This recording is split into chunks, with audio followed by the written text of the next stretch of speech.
దేవునికి స్తోత్రం. ప్రియమైన సహోదర సహోదరులకు శుభాభివందనములు. ఈ రోజు దేని వాగ్దానము మార్కు సువార్త 10:31. మొదటి వారు అనేకులు కడపటి వారగుదరు, కడపటి వారు మొదటి వారగుదరు నేను. చూడండి, ప్రభువుని వెంబడిస్తున్నటువంటి వారిలో అనేక మంది ప్రభుతో ప్రయాణం ఆరంభించినటువంటి దినముల్లో ప్రతి వారం క్రమం తప్పకుండా మందిరానికి వెళ్ళిపోయేవారు ఉంటారు. అలాగే మానక ఎంతో ప్రార్థన చేసేవారు ఉంటారు ప్రతిరోజు కూడా. మరి అలాగే తప్పక దేవుని యొక్క వాక్యాన్ని అనుదినము ధ్యానించేవారుగా ఉంటారు. అయితే కాలం గడిచే కొద్దీ ఆత్మీయ స్థితి చల్లారిపోతూ ఉంటుంది. అయితే ప్రభు అంటున్నారు కదా, మీరు పూర్ణమైనటువంటి పట్టుదలతో ఆసక్తితో దేవుణ్ణి సేవించాలని, ఆత్మయందు తీవ్రత కలిగి దేవుని సేవించాలని ప్రభు సెలవిచ్చారు. కాబట్టి క్రీస్తు ప్రేమలో నుండి, మీ యొక్క భక్తి జీవితంలో నుండి మిమ్మల్ని చల్లార్చే విషయాలు ప్రతిరోజు ఎదురవుతూనే ఉంటాయి. కానీ మనము దేవుణ్ణి సేవించే విషయంలో ఎంత మాత్రం కూడా పరిస్థితుల్ని అడ్డుగా పెట్టుకోకూడదు.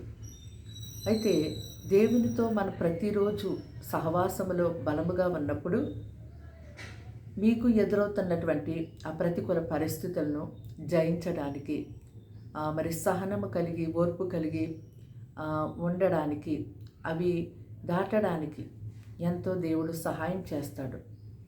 నీ భారము అనుదినము కూడా ఆయన మీద మోపినప్పుడు ఆయన నిన్ను గొప్పగా ఆదుకుంటారు. అయితే మరి ఆరంభంలో ఒక గొప్ప వెలుగు వెలిగి దేవుని కొరకు, తర్వాత ఇప్పుడు మొత్తానికి కూడా ఆరిపోయినటువంటి స్థితి నీ దగ్గర ఉందేమో. మీ ఆత్మీయస్థితి ఎలా ఉంది? కాబట్టి ఉదయకాల సమయంలో మీ ఆత్మీయస్థితిని మీరు చల్లార్చుకున్నారా? మరలా ప్రభు వైపు తిరిగి వేడుకున్నట్టయితే, మరలా ఆయనలో మీరు బలముగా లేచి ఆయనతో నడిచినప్పుడు దేవుడు తప్పకుండా మరలా మిమ్మల్ని ఎంతో గొప్పగా ఆశీర్వదిస్తారు. మరలా దేవుడు మిమ్మల్ని ఎంతో బలపరిచి నిలబెడతారు. మరి మొదటి వారు కడపటి వారు అవుతారని, కడపటి వారు మొదటి వారు అవుతారని దేవుడు ముందుగానే తెలియజేశారు. కాబట్టి నేను ఒకప్పుడు ఎంతో గొప్ప సేవ చేశాను, లేకపోతే నేను దేవుని కొరకు అది చేశాను, ఇది చేశాను, నేను ఇంతంత ఇన్ని గంటలు ప్రార్థన చేసేదాన్ని, ఇప్పుడు నాకున్న పరిస్థితులు బట్టి నేను ఎలాగైపోయానని చెప్పుకోవడము అది గొప్ప సాక్ష్యం ఏమీ కాదండి. మనము మన పరిస్థితులు ఎలా ఉన్నప్పటికీ కూడా నేను దేవునిలో నుంచి తొలగిపోకుండా ఉండగలిగాను. నేను దేవుని కొరకు అప్పుడు ఎలాగ ఆసక్తితో జీవించాను, ఇప్పుడు నేను అలాగే జీవిస్తున్నాను అనేది ఎంతో బలమైన సాక్ష్యం. అలాంటి సాక్ష్యాన్ని కలిగి ఉండాలని దేవుడు ఎదురు చూస్తున్నాడు. అలాంటి సాక్ష్యం మీరు కలిగి ఉన్నారా? మిమ్మల్ని బట్టి దేవుడు ఎంతో సంతోషిస్తారు. దేవుడు సంతోషించడమే కాదు, మీ యొక్క సాక్ష్యము అనేక మందికి ఆశీర్వాదకరంగా ఉంటుంది. అంటే వారిని కూడా వెలిగించి ఎంతో దేవుళ్ళ ముందుకు నడిపించేదిగా ఉంటుంది. కాబట్టి మీ పరిస్థితులు ఎలా ఉన్నప్పటికీ, లాజరు చూసినట్టయితే దరిద్రుడు, అతనికి ఒంటి మీద అంతా కురుపులు, తినడానికి తిండి లేదు, ఇల్లు లేదు, ఏమీ లేదు. అయినప్పటికీ అతడు ఎంతగానో ప్రతిరోజు దేవుని యందు భయభక్తులు కలిగి జీవించాడు. అందుకే దేవుని యొక్క రాజ్యంలో అబ్రహాము రొమ్మున అతను ఆనుకొని ఉన్నాడని దేవుడే సెలవిచ్చారు.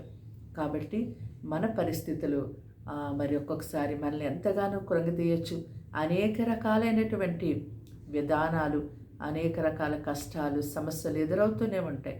వాటిని బట్టి మన దేవునితో నడిచే క్రమాన్ని కానీ, దేవునిలో ఉన్న ఆ కృపను కానీ ఎంత మాత్రం కూడా పోగొట్టుకోవడానికి వీల్లేదు. ప్రార్థన. దేవానికి వందనములు, స్తోత్రాలు, స్తుతులు చెల్లిస్తున్నాం తండ్రి. ఈ మాటలు వింటున్న నీ బిడ్డల్ని దీవించండి, ఆశీర్వదించండి, బలపరచండి. అయా తండ్రి, నీలో ఎదగకుండా ముందుకి నాయన వెళ్ళకుండా వారికి అడ్డుగా వస్తున్నటువంటి ఆటంకాలను బట్టి వారు ఆగిపోయి ఉన్నారేమో. అలా ఆగిపోకుండా ప్రతిరోజు కూడా నీతో ప్రయాణం గొప్పగా వారిని కొనసాగించండి. ప్రభు ఆత్మీయ స్థితిలో వారిని ఎదిగింపచేయండి. చల్లారిపోయిన స్థితి వారి నుంచి తీసివేయండి. పరిశుద్ధాత్మ దేవుడా, వారిని వారి కుటుంబాల్ని నీ కొరకు గొప్ప సాక్షులుగా నిలబెట్టండి ప్రభా. అయ్యా తండ్రి, మొదటి వారిగా ఉన్నవారు ఇప్పుడు కడపటి స్థితిలోకి వచ్చేసారేమో తండ్రి. అయ్యా ప్రభా, వారిని జ్ఞాపకం చేసుకొని మరలా వారిని లేవనెత్తండి. అయ్యా వారిని బలపరచండి. వారు తమ వస్త్రములు మరలా రక్తంలో ఉతుక్కుని తెల్లగా చేసుకునే వారిగా వారిని దర్శించమని, అయ్యా వారిని వారి కుటుంబాన్ని దినమంతా కంచె వేసి కాపాడమని యేసు పరిశుద్ధ నామములో ప్రార్థన సమర్పించి వేడుకుంటున్నాం తండ్రి. ఆమేన్.